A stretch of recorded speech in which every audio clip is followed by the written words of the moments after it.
अस्सलाम वालेकुम दोस्तों, मेरा नाम है इजहार खान। आप दे रहे हैं यूट्यूब। आज जो मैं आपके लिए वीडियो लेके आए HVAC में इंतहाई है। मैं इसमें हम आपको बताएंगे कि सर्दियों के दौरान जो हम इन्वर्टर एसी या नॉन इन्वर्टर एसी को हीटिंग में चलाते हैं तो उसमें हम गैस को चार्ज कर सकते हैं, नहीं कर सकते, और अगर नहीं होती तो किस वजह से नहीं होती, अगर करनी पड़े तो किस तरीके से करेंगे।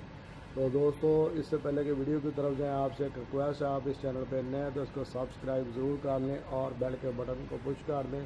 दोस्तों, लाइक और शेयर बिल्कुल फ्री है, सब्सक्राइब भी फ्री है, तो लाजमी तौर पर सर इसको किया करें, सब्सक्राइब भी और लाइक भी करें, इस वीडियो को शेयर भी करें। ठीक है दोस्तों, इसमें हम आपको बताएंगे जैसे ही दोस्तों हम हीटिंग पे इसको ऑन करते हैं तो इसका जो आम तौर पे आपने देखा होगा कूलिंग मोड होता है, वो साइकिल चेंज हो जाता है, और साइकिल चेंज होने की वजह से इनकी इन और आउट दोनों चीज़ें चेंज होती है।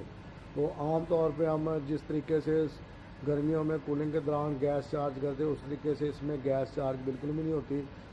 तो इसको आपको चेंज करना पड़ेगा। जैसे ही हम इसको हीटिंग के दौरान ऑन करते हैं तो जो अंदर आउटडोर में 4 वे वाल लगा होता है वो आउटलैंड को चेंज कर देता है।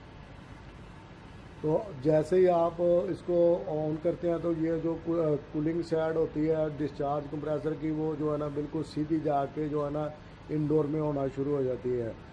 आम तौर पे जो आपने देखा होगा एक ब्रीक लाइन और मोटी लाइन लगी होती है, तो इस हीटिंग के दौरान जो है ना मोटी वाली लाइन जो है ना वो बन जाती है आउट लाइन, और जो ब्रीक लाइन होती है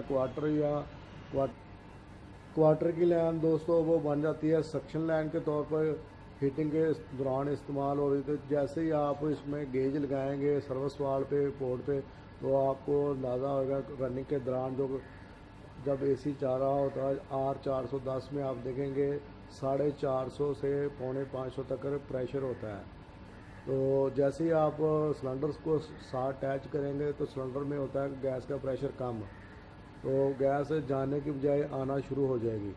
तो दोस्तों, इसमें गैस चार्ज करने का यही बेहतरीन तरीकाकार है कि आप इसको पहले के मोड को चेंज करें, जिस तरह कूलिंग साइकिल आता है उसी कूलिंग साइकिल पे इसको लेके जाएं, तो फिर आप इसमें गैस को चार्ज कर सकते हैं। दूसरा तरीकाकार ये है कि अगर आप इसमें सॉलिनॉइड वाल जो 4 वे वाल लगा होता है उसको आप डिस्कनेक्ट करके देख लें, अगर वो एरर नहीं देता तो उस तरीके से भी आप गैस चार्ज कर सकते हैं।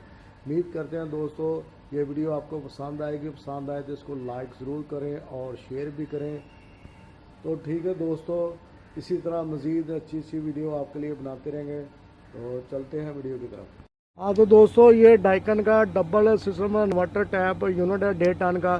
तो इसमें हम आपको बताएंगे कि हीटिंग के दौरान हम गैस को चार्ज कर सकते हैं या नहीं गैस को चार्ज कर सकते हैं, और गैस का प्रेशर कितना होता है, और गैस ना चार्ज होने की वजूहात क्या होती है। इसमें आप दोस्तों देखेंगे जैसे ही हम यूनिट को हीटिंग में शिफ्ट करते हैं तो इसकी दोनों जो चेंजिंग हो जाती है, जो लिक्विड लाइन आप देखेंगे जैसे ही लिक्विड लाइन होती है ना वो चेंज हो जाती है, तो जो सक्शन लाइन होती है वो डिस्चार्ज लाइन बन जाती है। अब इसमें गैस जो ना कंप्रेस होके तो लिक्विड शक्ल में अंदर जा रही है इंडोर में, और गर्म गैस जाने की वजह से अंदर जब जाके वो हीट एक्सचेंज करती है और गैस तकरीबन नॉर्मल हालत में हो जाती है और अंदर हीटिंग पैदा होनी शुरू हो जाती है।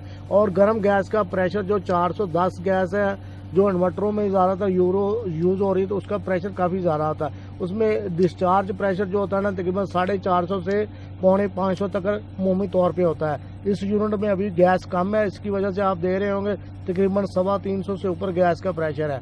तो अगर ये फुल प्रेशर हो तो 450 से 450 तक इसका प्रेशर होगा। तो इसमें दोस्तों आप देखेंगे कि जैसे ही हम ये हीटिंग पे शिफ्ट होता है तो ये सक्शन लाइन जो है ना डिस्चार्ज लाइन बन जाती है, और ये वाली जो सक्शन लाइन जो डिस्चार्ज लाइन है ये अब इस वक्त सक्शन लाइन के तौर पे इस्तेमाल हो रही है। जैसे ही हीटिंग पे यूज़ करेंगे अब गैस इधर से लिक्विड हालत में अंदर जाकर स्प्रे हो रही है और वापसी ये वाली लाइन में। अब हम इसमें गैस चार्ज इस वजह से नहीं कर सकते। अब देखेंगे कि डिस्चार्ज जब इस लाइन में हो रही है तो कंप्रेसर सक्शन नहीं करेगा, और जैसे ही हम इसके साथ सिलेंडर को अटैच करेंगे तो ये गैस जो सिलेंडर में जाना शुरू हो जाएगी। तो इसमें सिलेंडर में प्रेशर होगा कम, इसमें डिस्चार्ज का प्रेशर होगा ज़्यादा, और कंप्रेसर इस वक्त डिस्चार्ज कर रहा है, सक्शन नहीं कर रहा, तो इसके लिए चार्जिंग के लिए सक्शन करना ज़रूरी होता है। तो इसके लिए हम सबसे पहले इसके एसी को मोड को चेंज करेंगे, मोड को चेंज करके कूलिंग में शिफ्ट करेंगे और कूलिंग में शिफ्ट करके ही हम गैस को चार्ज कर सकते हैं। उम्मीद करते हैं दोस्तों ये वीडियो आपको पसंद आएगी, पसंद आए तो इसको लाइक ज़रूर करें और शेयर भी करें। तो ठीक है दोस्तों, उम्मीद करते हैं इससे आपको काफ़ी ज़्यादा इन्फॉर्मेशन में इजाफा हुआ होगा और आपको जो ये वजूहत आपको मालूम होगी। तो ठीक है, उम्मीद करते हैं दोस्तों मिलेंगे नेक्स्ट वीडियो में। तब तक के लिए अल्लाह हाफिज़।